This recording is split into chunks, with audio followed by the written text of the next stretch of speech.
जय माता दी। मैं पंडित Gaurav Sharma, astro art channel में आप सभी का बहुत बहुत स्वागत है। आज हम देखते हैं कि 1 मई को ज़ोडिएक के गुरुदेव माने जाने वाले जो देवों के भी गुरु हैं वह राशि परिवर्तन करने जा रहे हैं और इसका मेष राशि वालों पर कैसा प्रभाव रहेगा और अंत में हम मेष राशि वालों के लिए उपाय बताएंगे। यह गोचर इसलिए भी मेष राशि वालों के लिए महत्वपूर्ण प्रभाव रहेगा क्योंकि मेष राशि वालों के लिए गुरु, जो कि उनके भाग्य भाव के स्वामी भी हैं, त्रिकोण भाव के स्वामी और योग कारक ग्रह भी हैं, इसलिए भी मेष राशि वालों के लिए इसका बहुत विशेष व शुभ प्रभाव रहेगा। और उसके साथ साथ अब हम अगर देखें तो गुरु का राशि परिवर्तन हमारे संपूर्ण ज्योतिष शास्त्र में बहुत महत्वपूर्ण स्थान रहता है, क्योंकि हमारे अगर देखा जाए तो बाकी ग्रह मंगल, शुक्र, बुध जो कि महीने में या 45 दिनों में 30 दिनों में अपना राशि परिवर्तन करते हैं, लेकिन गुरुदेव साल में एक बार ही अपना राशि परिवर्तन करते हैं। लगभग 12-13 महीने में एक बार एक ही राशि में रहते हैं, इसलिए भी इसका प्रभाव हमारे सभी राशियों पर बहुत महत्वपूर्ण प्रभाव रहता है। अब हम अगर देखें मेष राशि वालों के लिए इसका किस प्रकार से प्रभाव रहेगा, क्योंकि मेष राशि वालों के लिए जैसे मैंने आपको बताया कि मेष राशि वालों के लिए 9वें भाव के स्वामी, उनके भाग्य भाव के स्वामी जो कि उनके लगन भाव से गोचर अभी मई तक कर रहे थे, अभी मई में उनके द्वितीय भाव में जो कि उनके धन भाव में गुरु का संचरण होगा। क्योंकि गुरु जो कि बृहस्पति देव हमारे ज्योतिष शास्त्र में मुख्य तौर पर भाग्य के कारक माने जाते हैं। हमारे हर प्रकार के विद्या अध्ययन में ज्ञान के लिए हमने देखना हो, हमारी संतान के मुख्य कारक बृहस्पति देव को माना गया है और हर प्रकार के हमारे अच्छे व सुखद माहौल के लिए, आध्यात्मिक बल के लिए हर प्रकार से हम बृहस्पति का आकलन करते हैं। इसलिए भी जब जब वह राशि परिवर्तन किसी भी राशि से करते हैं तो हमारे राशि पर, जैसे कि मेष राशि पर, उसका विशेषतः प्रभाव इसलिए भी रहेगा क्योंकि इससे पहले जब वह मेष राशि में राशि परिवर्तन उनका हुआ था पिछले साल से अभी मई तक रह रहा था, उसमें अगर हम देखें मेष राशि वालों के अच्छा प्रभाव नहीं मिल पा रहा था। वैसे तो अक्सर ज्योतिष शास्त्र में बताया गया कि भाग्य भाव के स्वामी का लगन भाव में आना बहुत सुंदर स्थिति के बारे में बताता है, फिर भी मेष राशि वालों के लिए उसको अच्छा परिणाम नहीं मिल सका। उसका कारण हम अगर देखें तो हमारे जातकों को जैसे कि पता है कि हमारे 11वें भाव से मेष राशि वालों के शनि का संचरण पहले ही चल रहा है और तीसरी दृष्टि से वह अपनी नीच दृष्टि में बैठे हुए बृहस्पति पर उनकी दृष्टि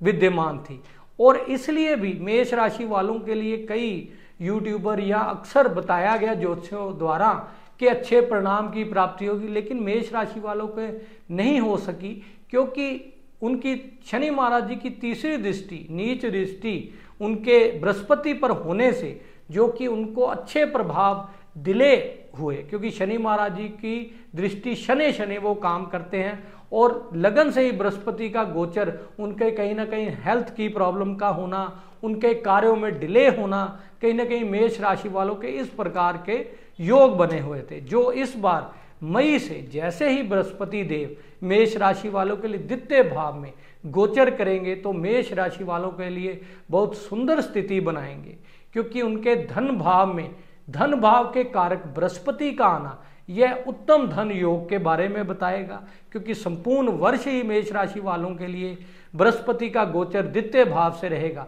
और भाग्य भाव के स्वामी का द्वितीय भाव में आना यह बहुत सुंदर धन प्रदायक योग बनाएगा। और शनि की दृष्टि ना होने से हमें हर प्रकार से शुभ फलों की प्राप्ति होगी। और हमारे ज्योतिष शास्त्र में बृहस्पति को सबसे बड़े ग्रह के रूप में माना गया है, एक्सपेंशन के ग्रह के रूप में माना गया है। और इसलिए भी जैसे ही धन भाव में आने उनकी पंचम दृष्टि जो कि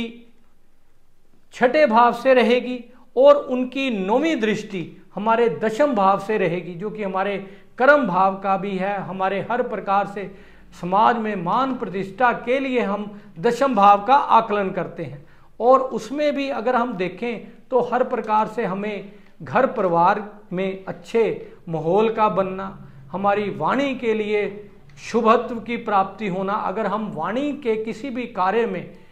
हों, जैसे कि टीचर्स के लिए, मोटिवेशनल स्पीकर्स के लिए अगर हम देखें तो हमें बहुत सुंदर योगों के बारे में बताता है। और अगर हम देखें तो नवें भाव के स्वामी का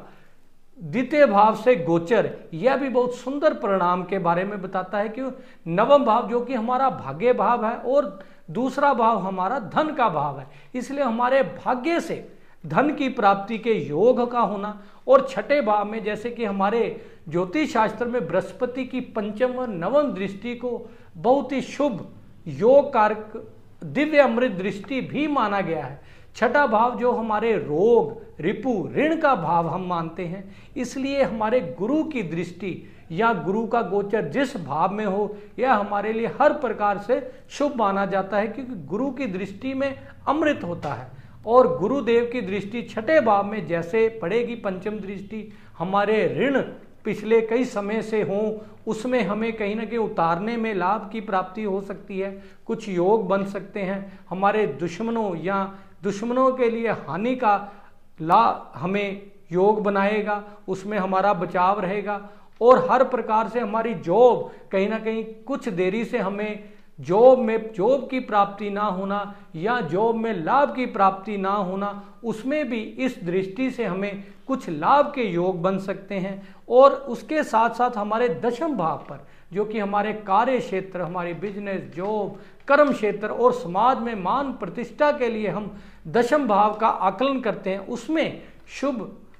गुरु की नवी दृष्टि का होना यह हमें हर प्रकार से अपने जॉब प्रोफेशन में अच्छे लाभ का होना दर्शाता है। और समाज में हमारा हर प्रकार से मान प्रतिष्ठा में वृद्धि का योग बनाएगा। इसलिए हम अगर ओवरऑल देखें तो मेष राशि वालों के लिए बृहस्पति पिछले वर्ष से इस मई के बाद बहुत सुंदर योगों के बारे में बताता है। और उनके योग कारक ग्रह का धन भाव में आना हमारे ज्योतिष शास्त्र में एक राजयोग कारक भी माना गया है। कहीं ना कहीं धन की स्थिति के लिए अगर हमने देखना हो तो हम नवम भाव का आकलन, द्वितीय भाव का, 11वें भाव का आकलन करते हैं। इसलिए भी इस ग्रह का, बृहस्पति का द्वितीय भाव में गोचर हमारे परिवार में कहीं ना कहीं न्यू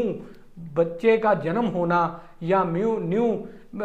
मैरिज के लिए हमने देखना हो तो कहीं ना कहीं योग प्राप्ति के इस योग से अवश्य ही हमें मिल सकते हैं। और अब हम अगर देखें तो द्वितीय भाव के में जो बृहस्पति का गोचर है उसके लिए हम उपाय किस प्रकार के करेंगे तो निश्चित ही हमें इस योग का या इस गोचर का बहुत सुंदर परिणाम इस वर्ष अवश्य ही मिलेगा।